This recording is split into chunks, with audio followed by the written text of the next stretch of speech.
कुंभ को लेकर दुष्प्रचार, अपप्रचार, कुप्रचार, अर्धसत्य जितना भी हुआ किसी ने किया, उसका असर भारत के आम आदमी पर राई बराबर भी नहीं पड़ा, राई बराबर भी। तो कुंभ में जो पानी है वो शौच का पानी है। खाओ मां कसम। जनता जानती है उसको क्या सुनना है, किस पर यकीन करना है और किसको। साधु वैसा चाहिए जैसा सूप सुभाए, सार सार को गही रहे, थोता दे ही उड़ाए, कबीर कह गए। वो साहब जो पानी से हमको नहलाया है वो बहुत ही गंदा पानी था। साले का खोपड़ी तोड़ साले का। कब नहाए थे तब समझ नहीं आई, अब समझ आया कि पानी गंदा है। अखिलेश यादव जी ने कौन सी गलत बात उठाई कुंभ को लेकर? उन्होंने लालू यादव, ममता बनर्जी, अखिलेश यादव, जितने इन नेताओं ने कुंभ को लेकर टिप्पणियां की थी, सबका चुन चुन के जवाब दे दिया। अखिलेश यादव और अन्य विपक्षी नेता महाकुंभ पर दुष्प्रचार कर रहे हैं। कभी पानी को लेकर बोलते हैं या फिर कभी व्यवस्था को लेकर सवाल खड़ा कर देते हैं। एक दिन में 50 करोड़ से ज्यादा लोग महाकुंभ में नहा रहे हैं। ऐसे में व्यवस्था को लेकर जो भी कुछ हुआ उसमें बीजेपी सरकार को ही दोषी ठहरा रहे हैं। अगर अखिलेश यादव की सरकार होती तो वो तो शायद व्यवस्था कर भी नहीं पाते, लेकिन अखिलेश यादव और अन्य विपक्षी नेताओं का मोटिव सिर्फ इतना है कि वो बीजेपी नेता को झूठा बना के नीचा दिखा सकें, चाहे इसके लिए उन्हें खुद कितना भी नीचे क्यों न गिरना पड़े। आज की डिबेट इसी को लेके होने वाली है। आज हम देखने वाले हैं कि कैसे अमिताभ अग्निहोत्री ने अखिलेश यादव की इस अभद्र टिप्पणी पे क्या जवाब दिया है। वीडियो को लास्ट तक जरूर देखिएगा और ऐसी वीडियो देखने के लिए हमारे चैनल को सब्सक्राइब जरूर कर लीजिएगा। आगे भी ऐसी वीडियोस आती रहेंगी। पार्टियों का फैसला जनता चुनाव में करती है, 5 रोज तो करती नहीं, चुनाव में करती है। जो सही है उसको वोट देगी, जो खराब होगा उसको खारिज कर देगी। उसमें हमें बहुत चिंतन करने की जरूरत नहीं। लेकिन एक बात प्रमाणित हो गई, कुंभ को लेकर दुष्प्रचार, अपप्रचार, कुप्रचार, अर्धसत्य जितना भी हुआ किसी ने किया हो, उसका असर भारत के आम आदमी पर राई बराबर भी नहीं पड़ा, राई बराबर भी। ये बड़ी अच्छी बात कही आप। कुंभ में आता जनज्वार इस बात की गवाही दे रहा है कि किसी पार्टी के कुछ कहने से, किसी नेता के कहने से जनता के सेहत पर फर्क नहीं, जनता उस पर कान नहीं दे रही। आप सोचिए क्या प्रचार हुआ कि कुंभ में जो पानी है वो शौच का पानी है। कैसे कैसे लोग रहते हैं यार यहाँ पर। उसके बावजूद भी आज 70 लाख 80 लाख आदमी अवगाहन कर रहा है।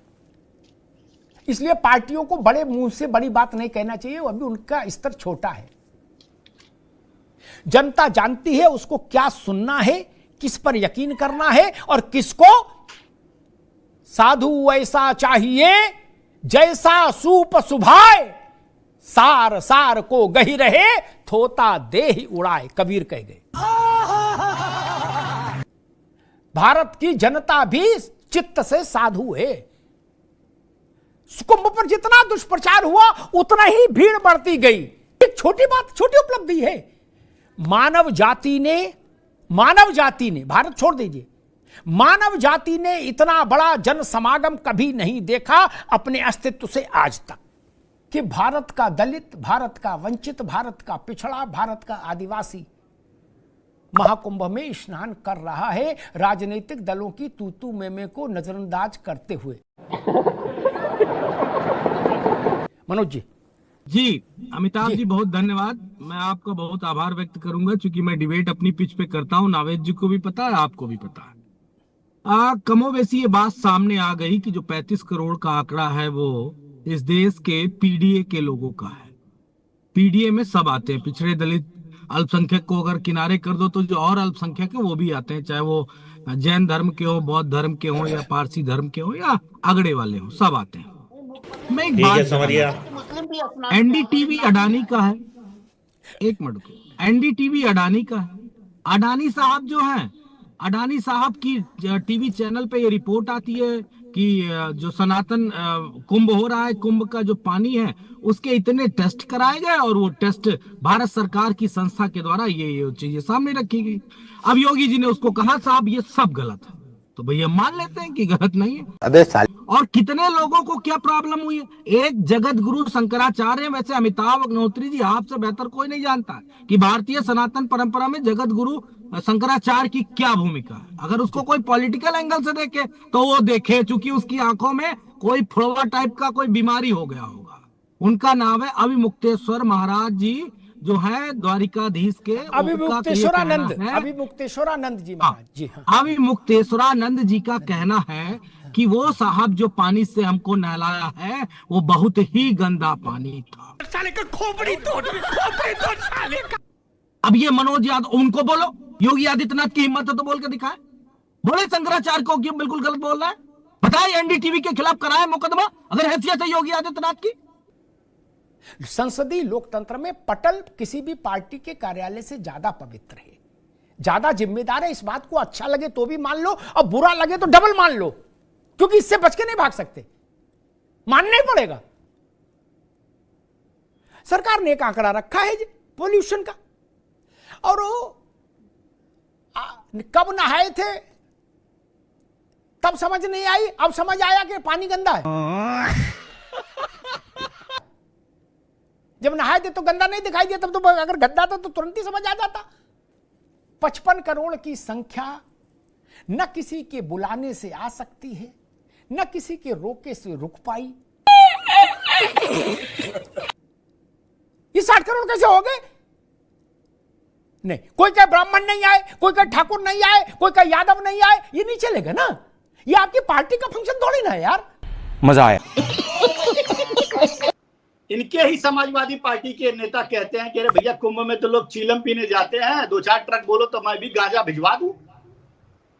उसके कुछ दिन बाद फिर से उनका एक वक्तव्य आता है कि सारे लोग नहा करके और स्वर्ग में चले जाएंगे तो नर्क में कौन बचेगा। हमारी पार्टी नेताओं ने क्या कहा, ये बदनाम करने का काम समाजवादी पार्टी के लोग कर सकते हैं। शंकराचार्य अभिमुक्तेश्वरानंद जी ने क्या कहा, इसका जवाब दीजिए। ये चुप है। उनके संज्ञान पे है, लेकिन कहीं ना कहीं, अरे सुनो महाराज सुनो, आपकी तरह नौटंकी हम भी कर सकते हैं और हमको आपसे ज्यादा नौटंकी आती है। सुन लो भैया सुन लो, नौटंकी आपसे ज्यादा। मेरे कहने का मतलब है अमिताभ जी कि आज इन्होंने लाख बदनाम किया है, कुंभ को मृत्यु कुंभ कहा है।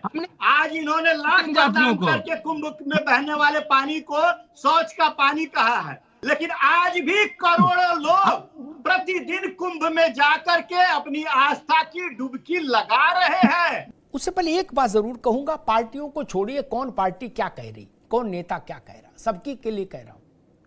ये देखिए कि कुंभ में अव्यवस्था है, जाम है, संघर्ष है, समस्या है, सब बातें अखबार में छप रही, टीवी पे आ रही, नेता लोगों के भाषण आ रहे, फिर भी जनता क्यों नहीं मानी बात। जो लोग ये कह रहे हैं कि कुंभ खराब है, अव्यवस्थित है, गड़बड़ है, वहां संकट है, उन नेताओं की बात भारत की जनता नहीं मान रही ना।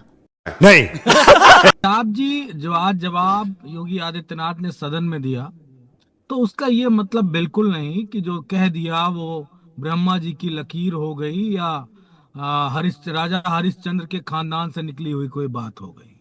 इसका भी पूरी तरीके से परीक्षण किया जाना चाहिए कि जो कुंभ की जो दशा हुई, जो कुंभ में तमाम सारी अव्यवस्थाएं हुई, मौतें हुई, उनपे जो विपक्ष ने सरकार को आईना दिखाया, तू तो गया बेटे, उस पे किस हद तक जांचें हुई। अभी योगी आदित्यनाथ कितने महान व्यक्तित्व हैं, एसआईटी खुद गठित की है और अभी जांच चल रही है और पूरा आंकड़ा सारा सब कुछ सदन में प्रस्तुत कर दिया। ऐसे महान आत्मा को जो इस धरती पे, उसको मैं प्रणाम करता हूं।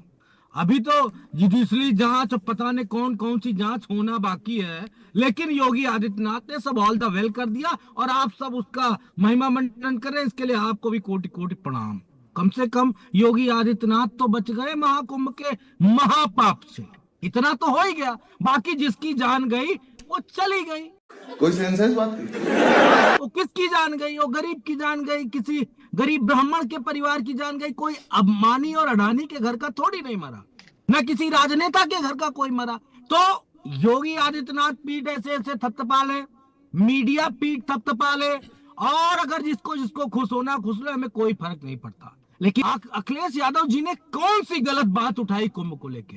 और अगर बीजेपी ये बात कहती है कि हम सनातन विरोधी हैं, तो ये सनातन पंडित ठाकुरों का, बनिया का सनातन थोड़ी नहीं है। ये क्या है? योगी आदित्यनाथ के आज लंबे भाषण का मूल स्वर ये है, उनका आक्षेप ये है कि विपक्ष सनातन के विरोध में है, सनातन को लांछित करना चाहता है, महाकुंभ की आस्था को लांछित करना चाहता है। और वाकई उन्होंने लालू यादव, ममता बनर्जी, अखिलेश यादव, जितने इन नेताओं ने कुंभ को लेकर टिप्पणियां की थी, सबका चुन चुन के जवाब दे दिया। हाँ भाई, आगे स्वाद खत्म।